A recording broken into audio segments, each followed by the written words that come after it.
ভারতের মুম্বাই ও উত্তরপ্রদেশে ভারী বৃষ্টিতে সড়ক ও আবাসিক এলাকায় হাঁটু সমান পানি জমে গেছে। গাড়ি থেকে শুরু করে রিকশা পর্যন্ত আটকে পড়েছে পানিতে। স্থানীয়রা বলছেন ঘরে পানি ঢুকে গেছে, শিশুদের অন্যের বাড়িতে আশ্রয় নিতে হয়েছে। উদ্ধারকর্মীরা নৌকায় আটকে পড়া মানুষদের সরিয়ে নিচ্ছেন।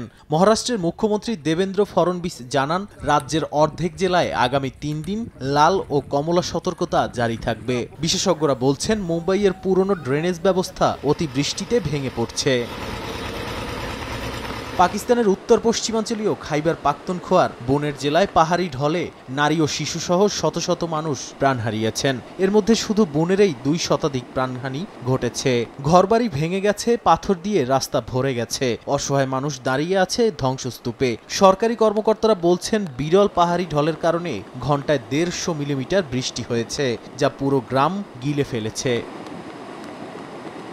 এদিকে চীনের ইনার মঙ্গোলিয়ায় পাহাড়ি ঢলে হতাহত ও নিখোঁজের খবর পাওয়া গেছে। উরাট এলাকায় নদীর পানির তোরে ভেসে গেছেন ক্যাম্পিং করতে আসা বহু মানুষ।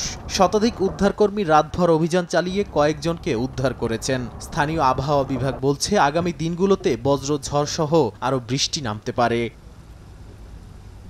বিশেষজ্ঞরা বলছেন, জলবায়ু পরিবর্তনের প্রভাবে এসব অঞ্চলে বৃষ্টিপাতের ধরন বদলে যাচ্ছে। যেখানে স্বাভাবিক বৃষ্টি হওয়ার কথা ছিল মাস জুড়ে, সেখানে কয়েক ঘন্টার মধ্যে নেমে আসছে কয়েক মাসের সমপরিমাণ বর্ষণ।